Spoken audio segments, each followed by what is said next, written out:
La noche cae sobre París como un manto de ceniza. El viento arrastra brasas sobre el Sena, que refleja un resplandor rojo, como si el fuego aún respirara bajo el agua.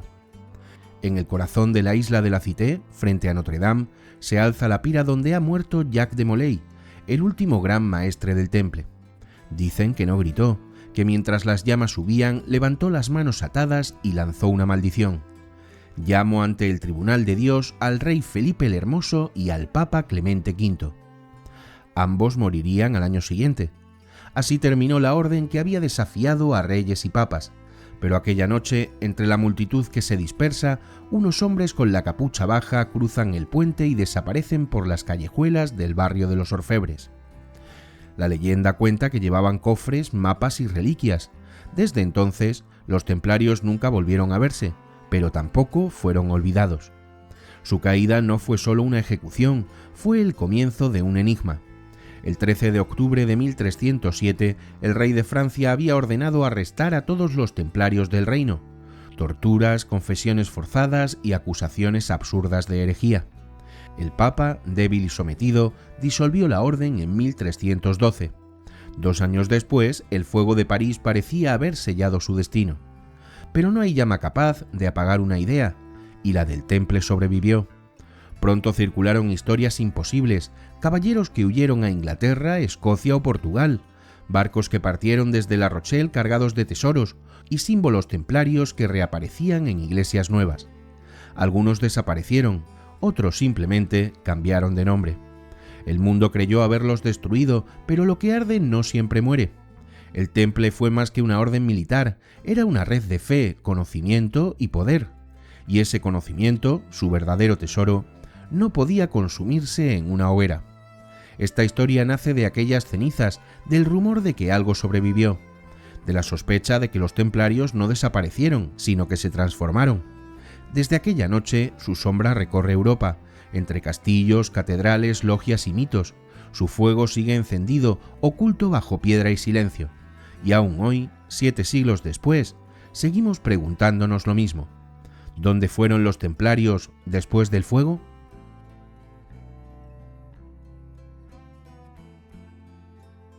París, amanecer del 13 de octubre de 1307.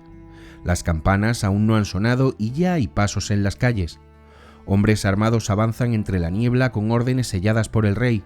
No buscan enemigos extranjeros, sino a los monjes que un día juraron proteger Jerusalén. A la misma hora, en toda Francia, se abren las horas de las encomiendas templarias. Las tropas irrumpen sin aviso, confiscan documentos, sellan arcas y atan manos. Sorprendidos en oración o a medio vestir, los caballeros no comprenden qué ocurre, pero la orden es clara: todos deben ser arrestados. El responsable es Felipe IV el Hermoso, el monarca más poderoso de Europa y, paradójicamente, el más endeudado con el Temple. Durante décadas los templarios habían administrado su tesoro, financiado sus guerras y custodiado las rentas de la corona. Eran banqueros y guerreros, una fuerza independiente con privilegios papales. Y eso, para un rey obsesionado con el poder absoluto, era intolerable. Felipe necesitaba oro y un enemigo conveniente. El Temple le ofrecía ambas cosas. Con la ayuda de Guillermo de Nogaret, su consejero más astuto, fabricó una acusación: herejía, idolatría, blasfemia y sodomía. Las palabras bastaron para poner en marcha la maquinaria de la Inquisición. En las mazmorras del Temple de París, los caballeros fueron torturados hasta confesar lo imposible. Hierros candentes, potros, tenazas. Algunos firmaron por miedo, otros murieron en silencio. Entre ellos estaba Jacques de Molay, el gran maestre, que soportó 7 años de prisión antes del fuego. El Papa Clemente V, instalado en Aviñón y sometido a la presión del rey, intentó resistir al principio, pero su autoridad era más teórica que real. En 1312, cediendo al chantaje político, promulgó la bula Vox in excelso, la disolución oficial del Temple. No hubo juicio ni defensa, solo un decreto que borraba 2 siglos de historia. Aquel día, el Temple cayó, no solo como institución, sino como idea. El equilibrio entre la cruz y la espada se rompió y Europa destruyó a su propia guardia espiritual. Pero incluso en su caída, el Temple dejó una herida abierta. Sus enemigos habían vencido, pero el modo en que lo hicieron sembró una duda que el tiempo no ha borrado. ¿Buscaban justicia o poder? Los registros financieros del reino lo confirman. En 1307, Felipe debía al Temple sumas colosales. Las arcas estaban vacías y la única forma de saldar la deuda era eliminar al acreedor. Los bienes templarios fueron incautados en nombre de la corona y luego transferidos a los hospitalarios. Pero una parte del tesoro, cofres, joya y pergaminos, nunca apareció. El fuego de París en marzo de 1314 fue la culminación de una estrategia. Molay, encadenado junto a los últimos dignatarios, escuchó su sentencia frente a Notre Dame. Los clérigos esperaban una confesión pública, un acto de sumisión, pero el viejo caballero se retractó de todo lo dicho bajo tortura, proclamó la inocencia del Temple y pidió ser juzgado ante Dios. Lo llevaron al cadalso al atardecer. El humo se alzó sobre el Sena y el crepúsculo tiñó de rojo las torres de la catedral. Antes de morir, Molay lanzó su maldición. Dios sabe quién se equivoca y ha pecado. Pronto todos sufrirán su justicia. Y al año siguiente murieron Clemente V y Felipe IV. Para muchos, la profecía se había cumplido. Así terminó la historia oficial del Temple, con cenizas y silencio. Pero bajo esa ruina comenzó otra historia. Mientras las hogueras ardían, hombres sin nombre partían de Francia con destino incierto. Inglaterra, los Pirineos, el mar. Las crónicas se detienen aquí, el resto pertenece a la penumbra. Y de esas crónicas empieza a resonar una pregunta. ¿Desaparecieron realmente los templarios o simplemente cambiaron de forma? El fuego ha terminado, pero el humo aún flota sobre Europa, y en ese humo comienza la leyenda.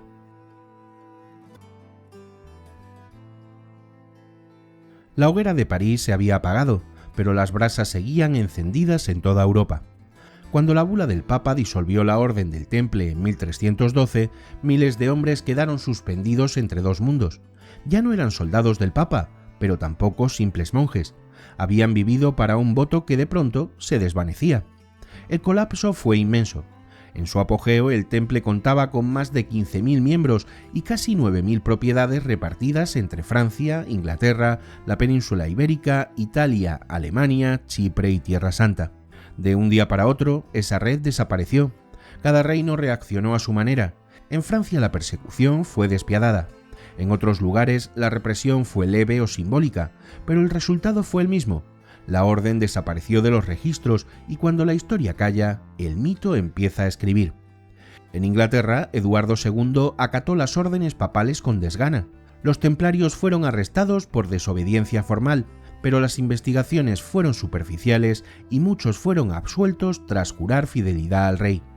En Escocia, inmersa en guerra contra Inglaterra, el caos político ofreció refugio a quienes escapaban del sur. Según la tradición, algunos templarios se unieron a Robert de Bruce, excomulgado por Roma, sembrando la leyenda de los caballeros que seguirían cabalgando bajo otra cruz. En Alemania y Bohemia se integraron en los caballeros teutónicos, aportando su experiencia y símbolos. En Chipre, donde aún quedaban encomiendas, resistieron algunos años antes de ser absorbido por los hospitalarios. Otros buscaron su destino más al oeste. Archivos de Navarra, Aragón y Portugal mencionan templarios que cruzaron los Pirineos tras la disolución. Aparecen como freires penitentes u hombres de la milicia vieja. Los reyes ibéricos, enfrascados en la reconquista, toleraron su presencia. Perder soldados tan experimentados habría sido un lujo que no podían permitirse. Mientras el Papa firmaba decretos, los templarios sobrevivían en silencio.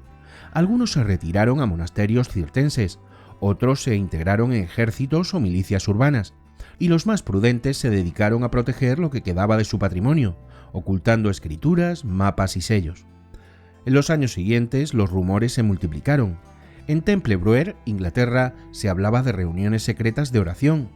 En Alemania, de hombres con capas blancas que rezaban al amanecer. Y en Navarra, castillos como Monjardín o Tiebas siguieron habitados mucho después de su supuesta entrega. Parecía que la orden había desaparecido solo en la superficie. Debajo seguía latiendo. Un monje de Limoges escribió que barcos cargados de templarios zarparon desde La Rochelle la víspera de las redadas, llevando oro, reliquias y el sello del Gran Maestre. Destino: Escocia, Portugal, quizá Tierra Santa. No existen pruebas, pero sí silencios elocuentes en los registros de aduanas y contabilidad. Entre 1312 y 1320, decenas de encomiendas y cargamentos desaparecieron sin explicación. Era como si una parte de la memoria del temple se hubiera desvanecido a propósito. Con el tiempo, aquella dispersión se convirtió en la gran diáspora templaria, una migración invisible de caballeros que se unieron entre campesinos, mercaderes o navegantes. Su legado técnico, náutica, arquitectura o finanzas, sobrevivió, pero disfrazado de oficio civil. El temple había sido destruido como orden, no como cultura. A los ojos de la historia habían sido vencidos, pero en los márgenes seguían respirando. El fuego consumió las banderas, pero no la idea, y como toda idea perseguida, empezó a moverse en secreto, cruzando fronteras y transformándose en silencio. Los templarios ya no tenían templo, pero su juramento permanecía: servir sin ser vistos y proteger sin ser reconocidos. De esa oscuridad nacería el siguiente capítulo: Portugal, el único reino donde el temple no fue aniquilado, sino renacido bajo otro nombre.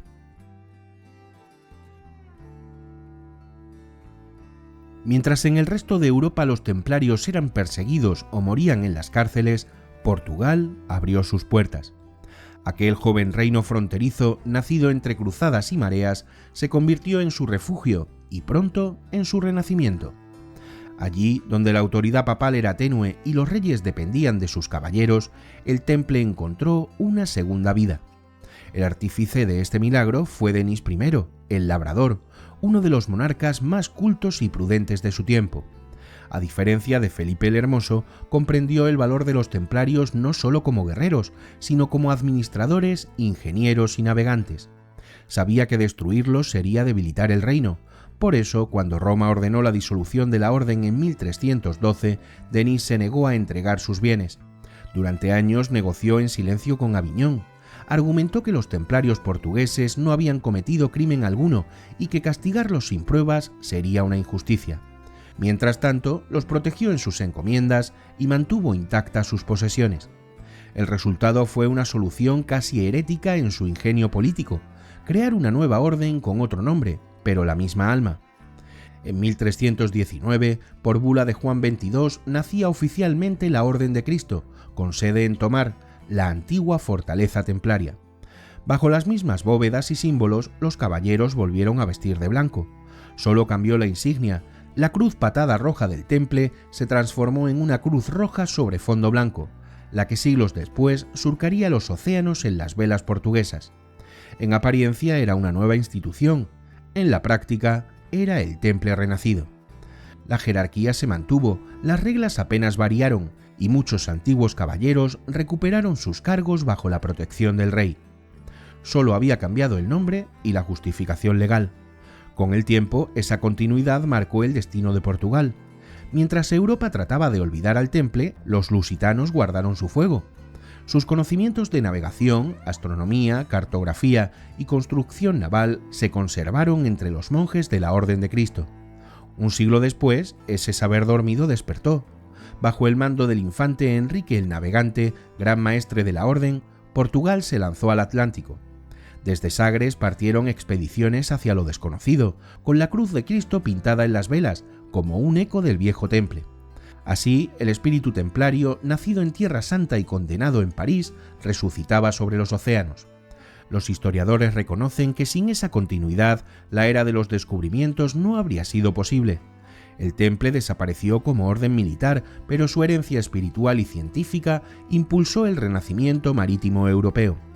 Su disciplina, su organización y su dominio de las rutas fueron el andamiaje de los grandes viajes.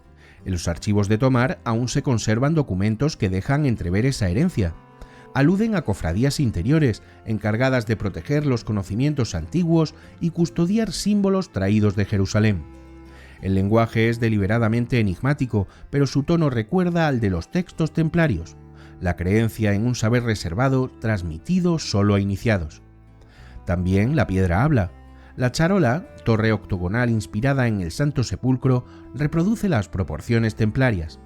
Cruces, nudos, estrellas y serpientes talladas repiten un mensaje silencioso, que la forma cambia, pero la esencia permanece. Incluso los rituales litúrgicos conservaron detalles antiguos: el juramento de silencio, el voto de obediencia y el lema «Con este signo vencerás». Portugal fue el único rincón donde el temple no se extinguió, sino que se transmutó. Un laboratorio secreto donde la herencia de los cruzados se fundió con el espíritu de los exploradores. Desde Tomar salieron los mapas, los cálculos y las rutas que guiarían a Vasco de Gama, Bartolomé Díaz y Cristóbal Colón, todos ellos influenciados por marinos formados bajo la cruz de Cristo. Mientras Europa recordaba a los templarios como mártires del pasado, Portugal los convirtió en arquitectos del futuro. El fuego del temple no se apagó, se hizo viento, vela y brújula. El mar fue su nueva Jerusalén, y cuando los barcos portugueses cruzaron el horizonte, muchos decían que no llevaban solo especias o riquezas, sino la memoria de una orden que había prometido regresar cuando el mundo estuviera preparado para comprender su secreto. Cuando los templarios huyeron de Francia, el norte de Europa se convirtió en un laberinto de puertas cerradas. Inglaterra obedecía a Roma, Alemania desconfiaba de los cruzados caídos y el Mediterráneo estaba controlado por los hospitalarios. Solo un reino ofrecía una grieta en la muralla: Escocia. Remota, indómita y apenas tocada por la autoridad papal, a comienzos del siglo XIV luchaba por su independencia. Su rey, Robert de Bruce, había sido excomulgado tras asesinar a su rival John Comyn dentro de una iglesia. Su trono era frágil y su ejército pequeño, pero su causa, la libertad frente a Inglaterra, ardía con el fuego que en otro tiempo movió a los cruzados. En 1314, el mismo año en que Jacques de Molay moría en París, Robert de Bruce se preparaba para su batalla decisiva, Bannockburn. El ejército inglés lo superaba en número y armamento. El destino de Escocia se jugaba bajo la lluvia, en terreno pantanoso. Las crónicas cuentan que cuando todo parecía perdido, un grupo de jinetes desconocidos apareció por el flanco sur. Vestían capas blancas y portaban estandartes sin emblema. Atacaron con precisión, abriendo una brecha entre las filas inglesas, y su intervención cambió el curso de la batalla. Eduardo II huyó y Robert de Bruce venció. Así nació una leyenda. Aquellos hombres eran templarios fugitivos llegados desde Francia para ofrecer su espada a un rey excomulgado. No existen documentos que lo confirmen, pero el eco de esa historia pervive en baladas y crónicas tardías. Cruces patadas, arquitecturas octogonales y escudos con doble jinete aparecieron tiempo después en Escocia como si una sombra del temple hubiera cruzado el canal. Históricamente, la conexión es verosímil. Ambos, Robert de Bruce y los templarios, compartían enemigos, el Papa y el rey de Francia, y Escocia, aislada y rebelde, ofrecía refugio a quienes buscaban desaparecer del mapa. Durante décadas, Roma careció de poder sobre aquellas tierras, y la suma de todo esto era un escenario perfecto para exiliados y caballeros sin causa. Algunos historiadores creen que los templarios escapados a Inglaterra fueron tolerados en secreto por los señores del norte, especialmente los Sinclair, nobles de Roslin y protectores de constructores y canteros. Con ello, las viejas tradiciones templarias, geometría sagrada, medidas del templo de Salomón y el arte de edificar en silencio, se mezclaron con los oficios de la piedra. Poco a poco nació una nueva hermandad, y 2 siglos después, esas cofradías evolucionarían en logias donde ya no se labraban muros, sino ideas. De ahí surgió la masonería, y en su corazón seguían latiendo las imágenes del temple: la espada, la cruz y la cúpula del Santo Sepulcro. No fue una sucesión directa, pero sí una transfusión simbólica. El temple había muerto en París, pero su espíritu seguía respirando en Escocia. El testimonio más elocuente está en la capilla de Roslin, construida en el siglo XV por William Sinclair. Cada arco y cada relieve parecen mensajes cifrados, cruces templarias, ángeles armados y símbolos que anticipan el lenguaje masónico. Para unos, Roslin es el eslabón perdido entre el temple y la masonería, y para otros, una fantasía romántica. Pero incluso los escépticos admiten que el lugar irradia algo difícil de explicar: una continuidad espiritual. La historia calla, pero la piedra habla. Y la piedra dice que los templarios dejaron huella donde la iglesia no miraba. No documentos, sino proporciones. No palabras, sino geometría. Allí donde levantaron torres u oratorios, se repiten los octógonos, los triángulos y las columnas dobles. Era su lenguaje secreto, su forma de decir «aún estamos aquí». Con el tiempo, Escocia hizo suyo ese legado. El temple pasó de orden maldita a mito nacional. Los poetas del XIX hablaban de los caballeros del Grial del Norte y la cruz templaria se fundió con la de San Andrés, patrono de Escocia. La leyenda había ganado la batalla que la historia no pudo librar. ¿Fueron los templarios de Bannockburn una invención? Tal vez, pero el mito, como el fuego, no necesita pruebas para sobrevivir, solo oxígeno. Y en Escocia soplaba el viento suficiente para mantener la llama. Allí, entre colinas cubiertas de niebla y castillos de piedra, el temple encontró su refugio más duradero, la imaginación. Un lugar donde la historia se vuelve símbolo y el símbolo, eternidad.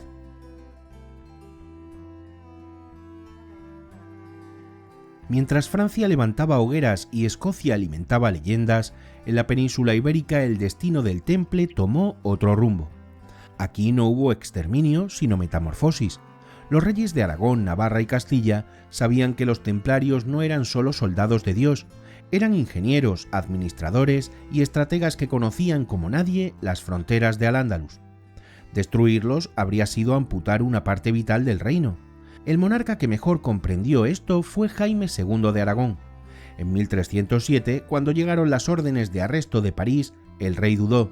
Por un lado debía obedecer al Papa, por otro temía desestabilizar la frontera musulmana.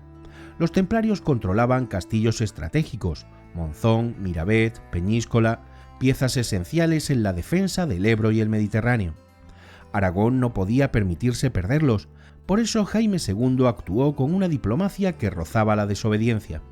Escribió a Aviñón asegurando que cumpliría la bula, pero suspendió las detenciones, alegando que investigaría personalmente a la orden. Mientras tanto, los templarios permanecieron bajo custodia, en sus propios castillos. Las crónicas narran que resistieron durante meses, negociando su rendición sin derramar sangre. A diferencia de Francia, donde las mazmorras se llenaron, en Aragón hubo diálogo y prudencia. El proceso duró casi una década. Los inquisidores no hallaron pruebas de herejía, las acusaciones resultaron absurdas. Cuando en 1312 el Papa Clemente V disolvió oficialmente la orden, Jaime II propuso una salida que cambiaría la historia: crear una nueva orden militar que absorbiera sus bienes y sus nombres, manteniendo su función bajo control aragonés. Así, en 1317 nació la Orden de Montesa. Tomó su nombre del castillo de Montesa, en el Reino de Valencia, antigua fortaleza templaria. El Papa Juan XXII aprobó su fundación y sus primeros miembros fueron los templarios supervivientes. El hábito cambió, la cruz se volvió negra, pero el espíritu permaneció. Su lema lo recordaba: en la verdad está la fuerza. Con Montesa, el temple halló su segunda vida hispana. Los castillos de Peñíscola, Tortosa, Gardeny y Miravet conservaron su traza templaria: murallas sobrias, torres octogonales y capillas orientadas hacia Jerusalén. Muchos de estos enclaves continuaron habitados durante generaciones, convertidos en centros de poder espiritual y económico. Los documentos notariales del siglo XIV confirman esa continuidad. Nombres como Fray Guillén de Montesa, Fray Per de Miravet o Fray Berenguer de Monzón figuran como administradores de los mismos territorios que antes pertenecían al temple. Los hombres eran los mismos, solo el sello había cambiado. En Navarra la historia fue aún más silenciosa. Atrapado entre Francia y Castilla, el pequeño reino se convirtió en refugio de templarios exiliados. Algunos se integraron en hermandades monásticas, otros en cofradías dedicadas a proteger caminos y peregrinos. Los registros del siglo XIV mencionan una enigmática Hermandad de San Juan del Monte, cuyos miembros llevaban capas blancas y juraban guardar secretos sobre su rito. Los cronistas los describen como gentes de armas y oración, herederos del espíritu templario. En los valles navarros, los símbolos permanecieron grabados en piedra. La iglesia de Eunate, con su planta octogonal y su galería enigmática, reproduce las proporciones del Santo Sepulcro. Y en los caminos entre Puente la Reina y Estella, las cruces patadas se repiten en muros y portadas, como si los caballeros hubieran querido dejar una señal a los peregrinos del Camino de Santiago. Durante los siglos siguientes, los reyes de Aragón y Valencia favorecieron a Montesa como heredera legítima del temple. En 1400 poseía más de 150 encomiendas, templos y granjas, desde el Maestrazgo hasta Murcia. Su influencia creció hasta integrarse plenamente en la corona de los reyes católicos. Aún entonces, sus ritos y su hermetismo recordaban el antiguo juramento templario. Los templarios aragoneses no fueron mártires ni fugitivos, fueron reformulados. Su disciplina y su saber técnico se adaptaron a las nuevas necesidades políticas. El espíritu del temple se infiltró en la arquitectura gótica mediterránea, la ingeniería hidráulica y la administración territorial. En las piedras de sus castillos puede leerse una misma geometría, proporciones exactas, orientaciones solares y símbolos ocultos que evocan Jerusalén y el equilibrio del cosmos. Y así, en Aragón y Navarra, el temple no ardió, se volvió invisible. Su legado se mezcló con la historia oficial, disuelto entre monjes, soldados y arquitectos. Mientras el mundo repetía que la orden había desaparecido, en los caminos del Ebro y las montañas navarras seguían resonando los ecos de su oración. No a nosotros, Señor, no a nosotros, sino a tu nombre sea la gloria. A diferencia de Francia, donde el temple murió en la pira, en España sobrevivió en silencio, y ese silencio, más duradero que cualquier fuego, fue su verdadera victoria.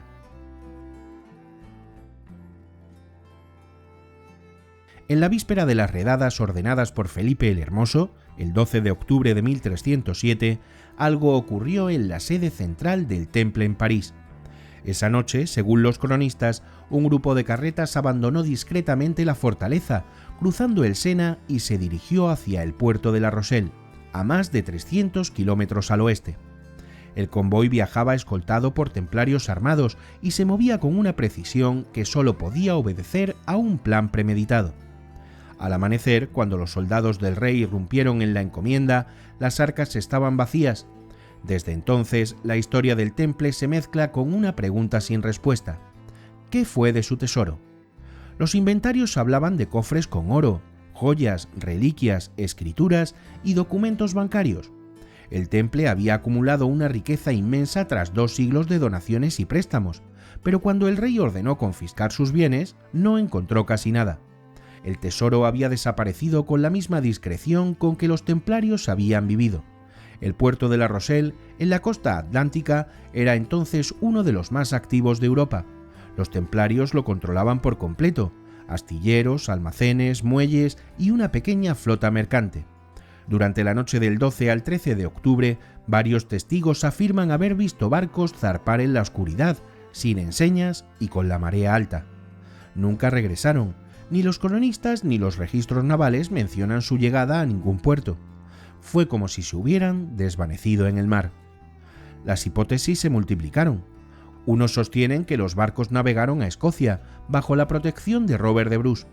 Otros que se dirigieron a Portugal, donde el rey Denis los acogería bajo la futura Orden de Cristo. Algunos incluso los imaginaron rumbo a Chipre o Tierra Santa, intentando reavivar las cruzadas. Ninguna teoría pudo probarse. Solo quedó el eco de un movimiento perfectamente coordinado, un plan que sugiere una organización aún viva incluso en sus últimos días. Con el paso de los siglos, el tesoro del temple se volvió obsesión de historiadores y aventureros. Excavaron ruinas y monasterios desde Normandía hasta el Languedoc. Buscaron túneles en París, islas en el Atlántico e incluso rastros en América. Pero el oro nunca apareció, y quizá porque no había oro que encontrar. Los templarios no eran simples acumuladores de riquezas, eran banqueros, sí, pero también guardianes del conocimiento. Su tesoro más valioso no se medía en monedas, sino en información. Durante 2 siglos habían tejido una red que unía Oriente y Occidente: rutas comerciales, códigos cifrados, correspondencias secretas, mapas, tratados de astronomía, medicina y alquimia. El temple fue la primera organización con una banca internacional y con una inteligencia global. En sus archivos se mencionan manuales de fortificación, planos de catedrales, fórmulas metalúrgicas y notas sobre las fases lunares aplicadas a la navegación. Ese saber, heredado de sabios árabes, bizantinos y judíos, desapareció junto al tesoro material. Quizá fue trasladado, quizá repartido entre iniciados, pero no se perdió del todo.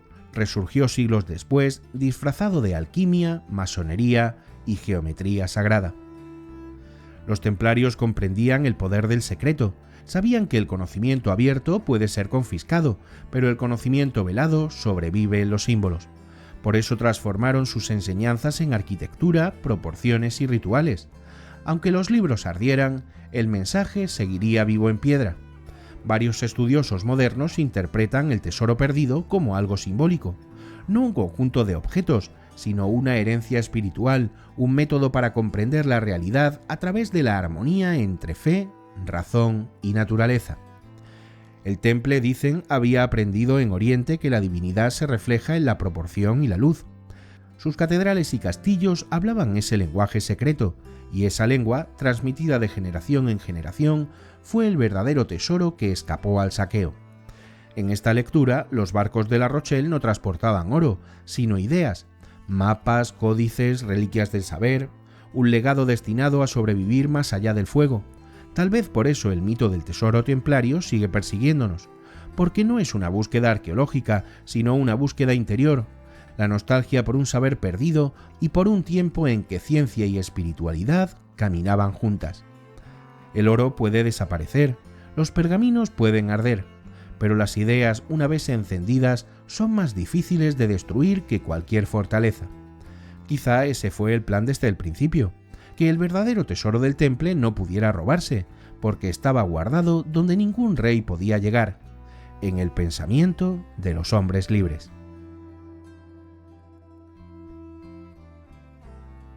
Cuando el último humo de la hoguera de París se disolvió en el aire, comenzó algo que nadie pudo detener: la metamorfosis del Temple en mito. La orden había muerto en los archivos papales, pero en la imaginación del pueblo, de los poetas y de los iniciados, seguía viva. Desde el siglo XIV, los templarios dejaron de ser soldados derrotados para convertirse en símbolos del misterio perdido. El proceso fue lento y silencioso. Primero llegaron los rumores, templarios que habían escapado, reliquias ocultas y tesoros enterrados bajo las catedrales.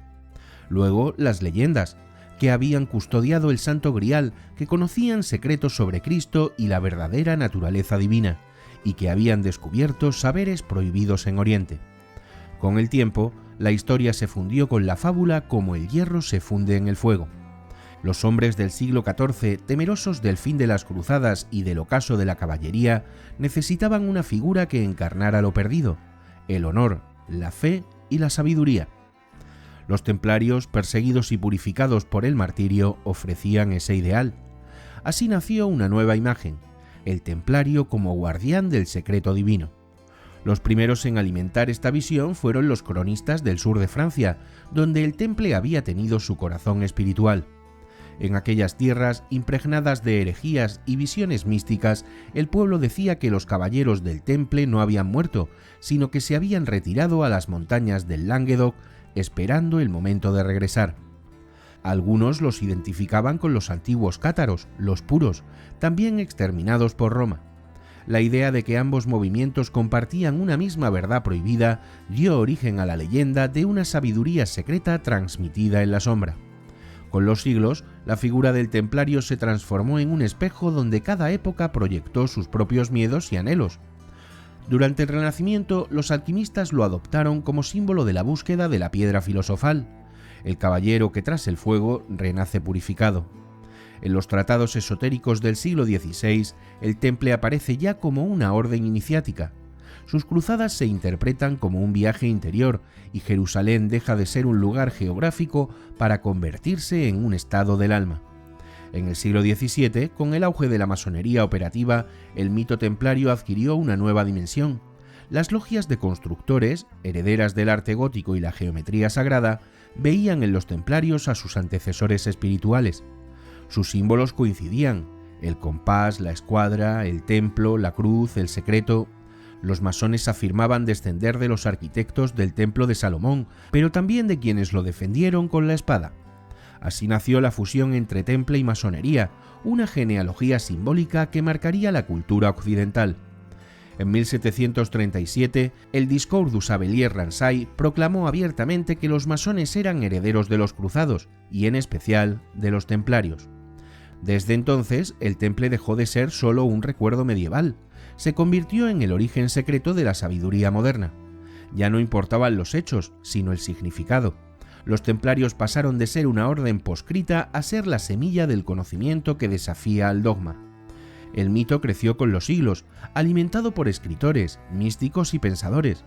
Durante el siglo de las luces, mientras Europa cuestionaba la autoridad de la Iglesia, el templario resurgió como el rebelde sagrado, el hombre que conoció la verdad y fue destruido por decirla.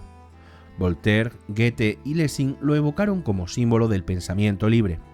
En el romanticismo, los poetas lo convirtieron en héroe trágico, cabalgando entre ruinas y niebla. Y el siglo XIX, fascinado por la Edad Media, lo coronó definitivamente. El templario ya no era un monje guerrero, sino un guardián del misterio universal.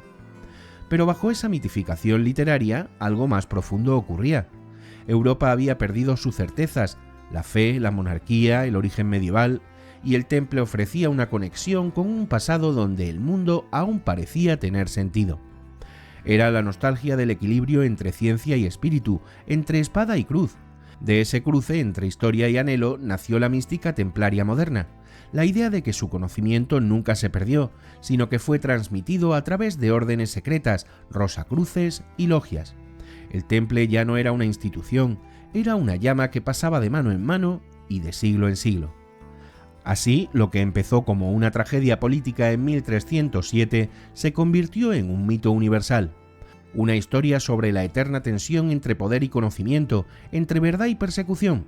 El temple había caído por desafiar a su tiempo, pero su caída lo hizo inmortal. Porque cuando una idea arde sin consumirse, deja de pertenecer a la historia para convertirse en arquetipo.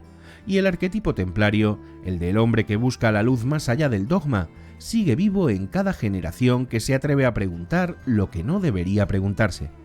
Así nació el mito, no de las ruinas, sino del fuego. Un fuego que 7 siglos después aún arde bajo las piedras del temple. Ningún mito ha acompañado tanto a los templarios como el del Santo Grial, y sin embargo, cuando el temple existía realmente, nadie los relacionaba con él. Esa unión surgiría siglos después, en el territorio incierto donde la historia se disuelve en símbolo. El Grial aparece por primera vez en la literatura cortesana del siglo XII, en los versos de Chrétien de Troyes. No era ni una copa ni un cáliz sagrado. Era un objeto misterioso que irradiaba luz y otorgaba conocimiento a quien lo comprendía. Décadas después, el alemán Wolfram von Eschenbach, en su Parzival, transmitió esa visión en una revelación espiritual. El Grial ya no era un objeto material, sino una piedra celestial custodiada por caballeros puros, llamados Templeisen, una palabra que siglos más tarde resonaría con inquietante familiaridad. Wolfram escribió entre 1200 y 1210, justo cuando el temple vivía su apogeo. Y aunque jamás los menciona directamente, su descripción de los guardianes del Grial, hombres de fe, guerreros del espíritu e iniciados en un conocimiento secreto, coincidía demasiado con la imagen templaria como para no despertar sospechas. El mito estaba sembrado. 2 siglos más tarde, cuando el temple estaba destruido, la imaginación europea fusionó ambas leyendas. Los caballeros perseguidos por la Iglesia se convirtieron en los últimos custodios del Grial, portadores de una verdad que el poder había intentado silenciar. Así nació una de las asociaciones simbólicas más duraderas de la historia occidental. El Grial ofrecía a los templarios caídos una redención poética. Ya no eran herejes, sino guardianes del secreto divino. Su derrota se transformó en sacrificio, su silencio en misterio. Y el fuego que los consumió en París se interpretó como una purificación antes del regreso del Grial al mundo. A lo largo del siglo XV esa imagen se expandió por Europa. Los poetas místicos, alquimistas y rosacruces vieron en el Grial un símbolo de la iluminación interior. El recipiente que no guarda sangre, sino sabiduría, la copa que no contiene vino, sino conocimiento. El caballero que busca el Grial ya no viaja hacia Jerusalén, viaja hacia sí mismo. Esa reinterpretación encajaba perfectamente con la figura templaria.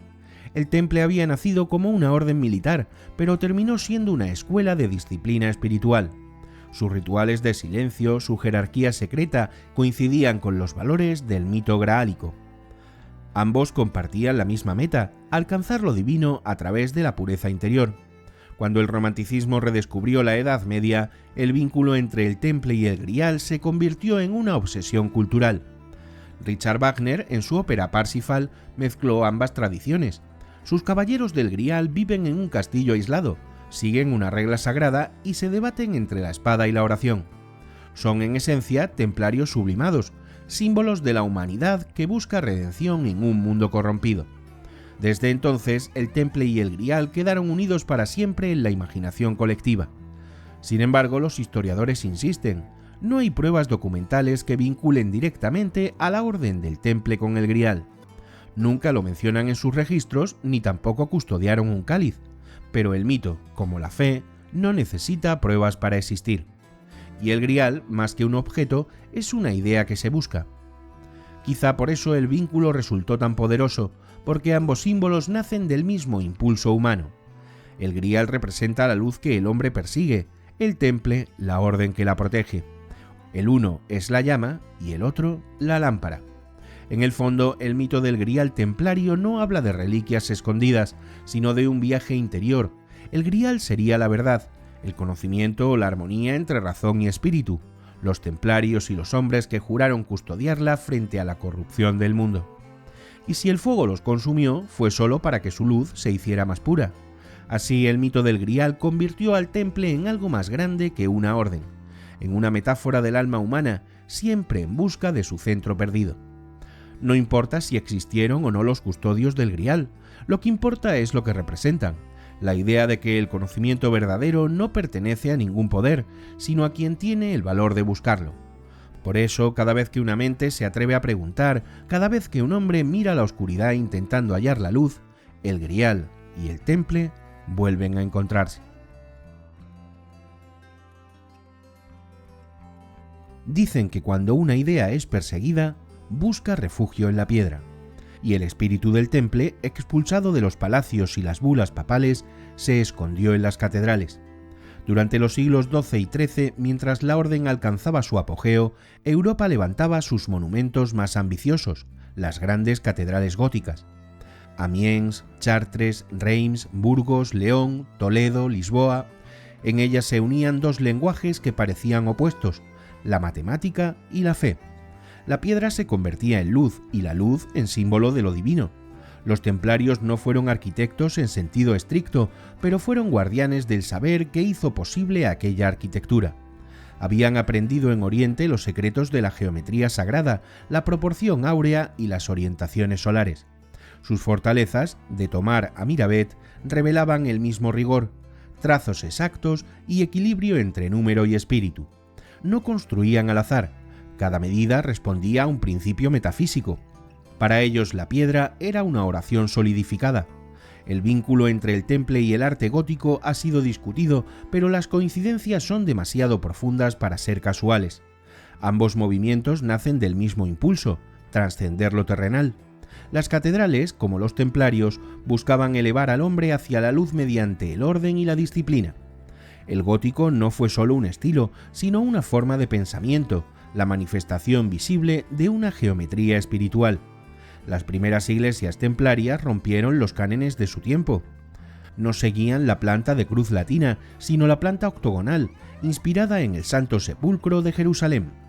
Ese octógono, equilibrio entre el cielo, el círculo, y la tierra, el cuadrado, representaba la unión entre lo divino y lo humano. A través de esa forma, los templarios expresaban su vocación, ser el punto de unión entre dos mundos. Aún hoy pueden rastrearse sus huellas: la ermita del Temple de Laón, la iglesia de Eunate en Navarra, la charola de Tomar en Portugal. Todas comparten estructura circular u octogonal, sin fachada orientada, con luz que desciende desde lo alto, como si viniera directamente del cielo. Era una arquitectura para el silencio, no para el espectáculo. Las grandes catedrales posteriores, Chartres, Amiens, Notre Dame, León, ampliaron esa sabiduría en escala monumental. Los maestros canteros que las levantaron pertenecían a cofradías secretas, heredera de los constructores del temple. Trabajaban bajo juramento, compartían símbolos, signos y saludos. No eran monjes ni guerreros, pero en su disciplina latía el mismo espíritu iniciático. La piedra había sustituido a la espada, pero la misión era la misma: levantar el templo de Dios en la tierra. Esa continuidad entre los canteros y los templarios fue, siglos más tarde, la raíz simbólica de la masonería.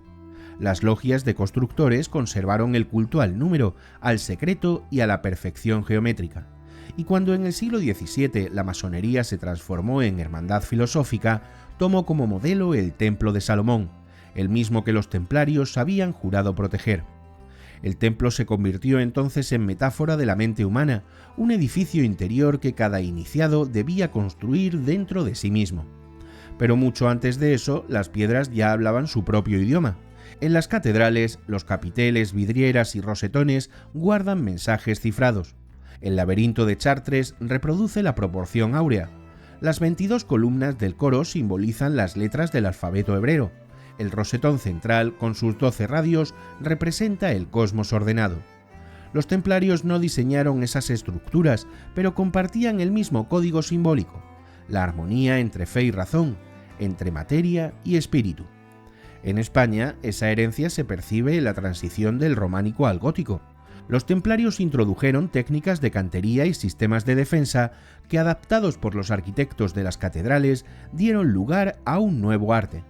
El arco apuntado, la bóveda de crucería, la verticalidad infinita, todo aspiraba a lo mismo que el temple había perseguido con la espada: elevar el alma por encima de la oscuridad. En el fondo, las catedrales fueron el verdadero templo de los templarios. Allí se perpetuó su ideal sin necesidad de una orden ni un nombre. Cada piedra tallada, cada columna que se alza hacia la luz, repite el viejo juramento: no a nosotros, Señor, no a nosotros, sino a tu nombre sea dada la gloria. Siglos después, los estudiosos del arte gótico coinciden: el temple no dejó descendientes visibles, pero sí una geometría invisible que sigue viva en el alma de las catedrales. Porque cuando la espada fue destruida, la piedra siguió hablando, y en ese silencio mineral, entre la penumbra y los vitrales, aún parece escucharse la respiración de los viejos caballeros. No guardan oro ni reliquias, sino un secreto más duradero: el conocimiento de que la luz puede ser tallada. Después de 7 siglos de teorías, hallazgos, novelas y conspiraciones, una pregunta sigue en pie: ¿qué fue realmente del temple? ¿Desapareció por completo o dejó una huella que el tiempo no ha borrado? La historia ofrece respuestas sobrias. La Orden del Temple terminó oficialmente en 1312, cuando el Papa Clemente V firmó su disolución mediante la bula Vox in Excelso. Sus bienes pasaron, al menos sobre el papel, a los hospitalarios de San Juan. Sus caballeros fueron dispersados, algunos juzgados y otros perdonados, y jurídicamente el Temple dejó de existir. Nada de lo que vino después, logias, órdenes secretas o movimientos ocultistas, tuvo continuidad directa con aquella organización medieval. El temple no resurgió en la sombra, no fundó nuevas sociedades ni ocultó tesoros en cuevas o montañas. Esa es la verdad documentada, pero no toda la verdad. Porque aunque el cuerpo del temple fue destruido, su espíritu no murió. Lo que sobrevivió no fue una institución, sino una idea. Y las ideas, a diferencia de los decretos papales, son imposibles de excomulgar. En Portugal, esa idea se encarnó en la Orden de Cristo, heredera directa y legal del temple. Su estructura, su misión y hasta sus símbolos conservaron la esencia original. En Aragón, la Orden de Montesa recogió el testigo, garantizando que los templarios siguieran actuando aunque bajo otro nombre. Ambas órdenes son en el plano histórico las auténticas continuadoras del temple, pero en el plano simbólico el temple sobrevivió de otra forma, se transformó en mito. Y el mito, aunque no se pueda archivar ni medir, ha sido más duradero que cualquier fortaleza. Desde el siglo XVII, cuando los masones lo adoptaron como raíz iniciática, el temple pasó a representar algo universal: la búsqueda de la luz en medio de la oscuridad, la defensa del conocimiento frente al poder y la unión entre la espada y la fe. En ese sentido, los templarios no desaparecieron, se disolvieron en la conciencia occidental. Su legado puede percibirse en 3 niveles. El primero, histórico y jurídico, lo encarnan Portugal y Aragón, donde el temple se integró en nuevas órdenes con continuidad documentada. Allí su organización, sus tierras y parte de sus rituales se preservaron, demostrando que la disolución no fue una aniquilación, sino una transición. El segundo, técnico y cultural, se transmitió a través de arquitectos, navegantes, ingenieros y financieros. El temple fue pionero en la banca, la administración y la logística militar. Ese saber no se perdió, se filtró en las estructuras civiles de los reinos que lo heredaron. Su disciplina y su sentido práctico contribuyeron a fundar las bases del orden moderno, y el tercero, espiritual y simbólico, quizá el más poderoso, dio raíz al mito. El temple como arquetipo del equilibrio entre materia y espíritu, entre acción y contemplación. El caballero templario se convirtió en imagen del hombre que busca la perfección interior mientras lucha por un ideal exterior. Ese modelo fue adoptado por masones, rosacruces, románticos y pensadores. Cada época lo vistió con su propio lenguaje, pero la esencia permaneció: el templario como guardián de un conocimiento perdido. En esta desmitificación, lo importante no es destruir la leyenda, sino comprender por qué nació. El temple fue el espejo donde Europa se miró cuando perdió su fe. Representaba el orden, la pureza y la fraternidad que el mundo moderno añoraba. Por eso su mito creció, porque llenó un vacío espiritual. La verdad a menudo no destruye el misterio, solo lo coloca en su justa medida. Los templarios no custodiaron el Santo Grial, ni fueron sociedades secretas, ni escondieron tesoros en América. Pero sí guardaron algo más valioso: la convicción de que la fe y la razón no son enemigas, sino aliadas. Y esa idea, en un mundo cada vez más dividido entre ciencia y creencia, es quizás su herencia más actual. El temple nos recuerda que el conocimiento necesita virtud, y la virtud, conocimiento. Que la luz sin disciplina ciega, y la disciplina sin luz esclaviza. Ese equilibrio, más que cualquier reliquia o pergamino, fue su verdadero secreto. Por eso, cuando hoy vemos una cruz patada en una iglesia, una planta octogonal o una inscripción latina en piedra, sentimos algo más que curiosidad histórica. Sentimos la vibración de una idea que se negó a morir. Los templarios no regresaron como orden, pero su símbolo sobrevivió al tiempo. El fuego que los consumió en París no fue destrucción, sino alquimia, de la materia al espíritu y de la historia al mito. Y quizá, después de todo, eso era lo que buscaban desde el principio: no fundar un imperio terrenal, sino encender una llama que pudiera atravesar los siglos. Cuando los templarios desaparecieron de la historia oficial, no se apagó su nombre, se volvió sombra. Una sombra que recorrió los siglos, apareciendo en los lugares más inesperados: en las logias masónicas, en los salones de los reyes ilustrados, en los sueños de Napoleón, en los textos del Vaticano y en los rituales del ocultismo moderno. El temple, destruido por el fuego en el siglo XIV, renació como símbolo del poder secreto. Durante el Renacimiento y la Edad Moderna, Europa redescubrió su pasado. Las ruinas medievales se llenaron de significado y los caballeros del temple pasaron de ser herejes a protagonistas de un misterio recuperado. Los humanistas del siglo XVI los mencionaban con respeto. Los alquimistas los citaban como guardianes de la ciencia sagrada, y los reformadores religiosos veían en su caída el ejemplo del poder corrupto de Roma. En ese contexto nació la idea del temple como víctima del absolutismo papal, una interpretación que fascinó a filósofos y a librepensadores. Para los ilustrados, los templarios simbolizaban la libertad de conciencia frente al dogma. Voltaire los consideraba mártires de la razón, y en las logias masónicas su nombre se pronunció con reverencia. En el siglo XVIII, el mito templario fue adoptado por la masonería y las nuevas órdenes caballerescas. En las ceremonias de las logias, los grados templarios se convirtieron en los más altos y codiciados.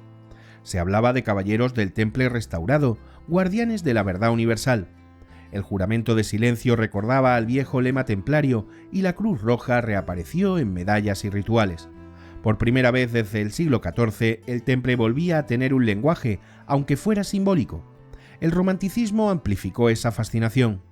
En una Europa cansada del racionalismo, los poetas buscaron refugio en la Edad Media y los templarios se transformaron en héroes trágicos, guardianes del misterio perdido. En Goethe, en los grabados de Friedrich y en las óperas de Wagner, el temple se convirtió en metáfora del alma humana, una fraternidad extinguida que seguía buscando la luz.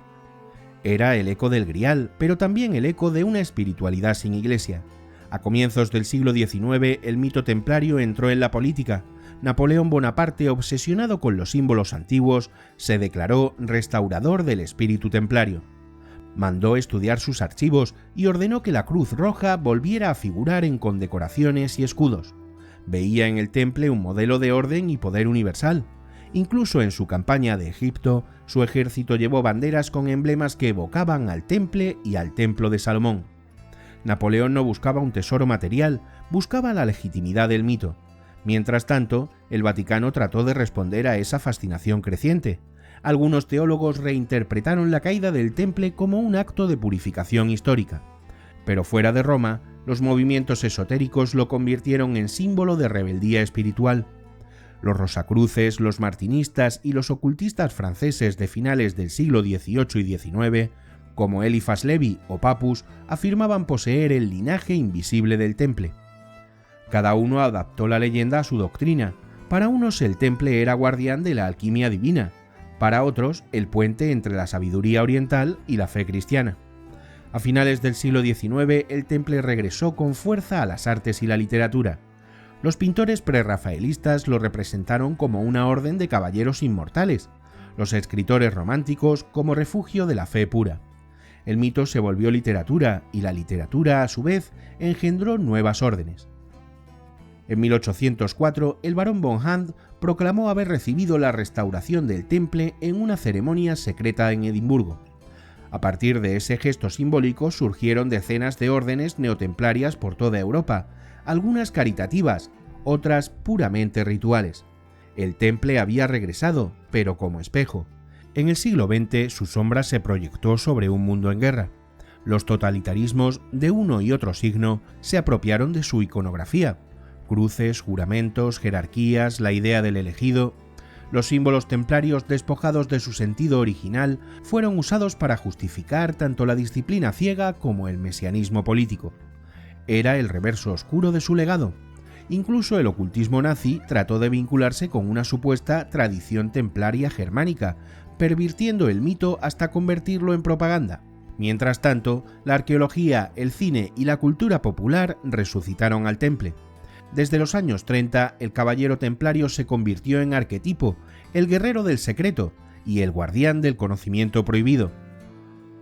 Las novelas de aventura, los cómics y luego el cine retomaron la idea del último templario, alimentando un mito inagotable. De Indiana Jones a El Código da Vinci, el Temple resurgió como metáfora moderna del misterio eterno. Hoy el nombre templario pertenece a todos y a nadie. A los historiadores que analizan sus archivos, a los masones que los veneran como maestros, a los románticos que los imaginan guardianes del Grial, y a los soñadores que aún buscan en ellos una respuesta al enigma de la fe y el conocimiento. La sombra del Temple no se extinguió, se multiplicó, porque cada siglo, al intentar explicarlo, lo reinventa, y quizá ese sea su verdadero poder, haber sobrevivido no como institución, sino como espejo donde cada época refleja sus propios deseos, miedos y preguntas. El fuego de París destruyó su cuerpo, pero no su símbolo. El símbolo, desde entonces, ha viajado de la espada a la pluma, del altar a la pantalla, del rito al pensamiento. Aún hoy, 7 siglos después, el Temple sigue entre nosotros, no en las órdenes secretas, sino en la imaginación que aún se pregunta por la luz que arde en la sombra.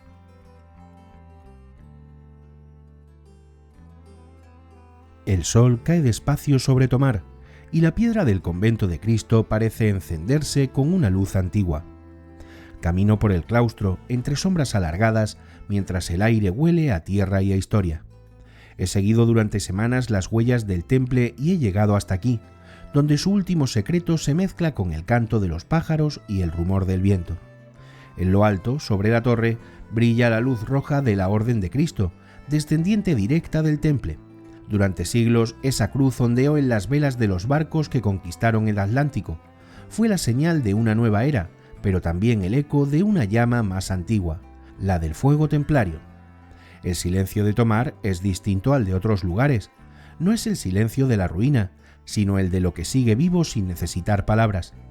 En el patio central, las losas desgastadas conservan marcas diminutas, símbolos, iniciales y medidas, quizá simples trazos de canteros, quizá mensajes para quienes conocen el lenguaje de la piedra. Me detengo frente a la charola, la iglesia octogonal que imita el Santo Sepulcro de Jerusalén.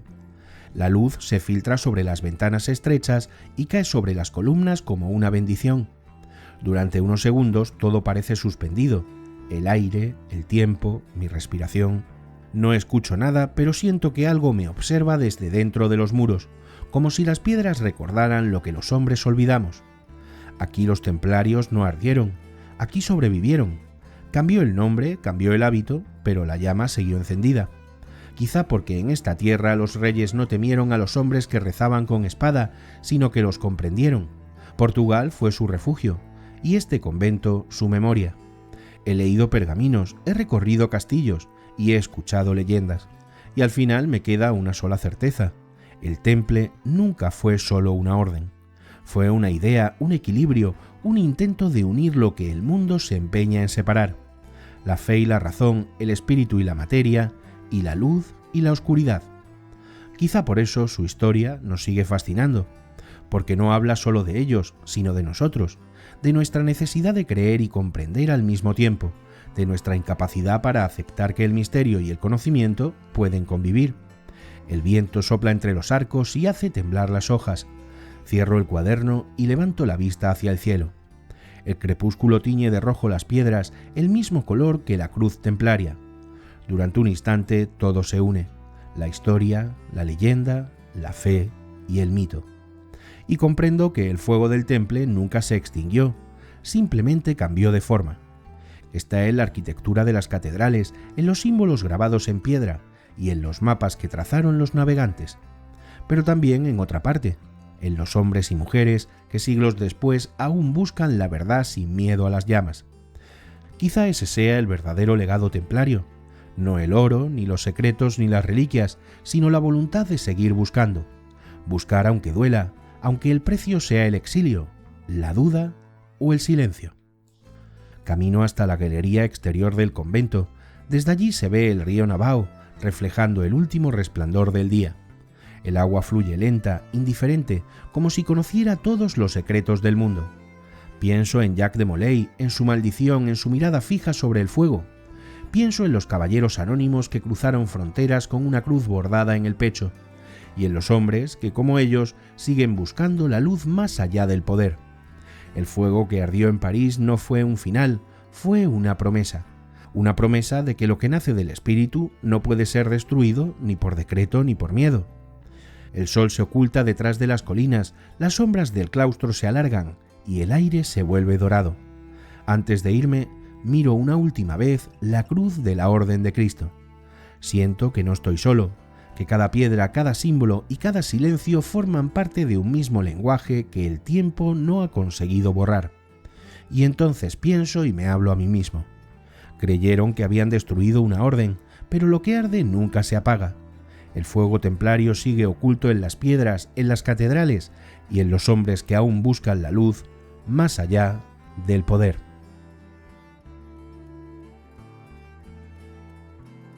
Gracias por llegar hasta aquí.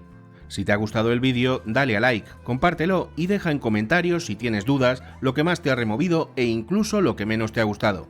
Es como más nos ayudas a seguir creciendo. Y si no quieres perderte nuestra próxima investigación, suscríbete y activa la campanita. Nosotros nos quedamos removiendo el pasado para nuestro próximo vídeo. ¡Hasta la vista!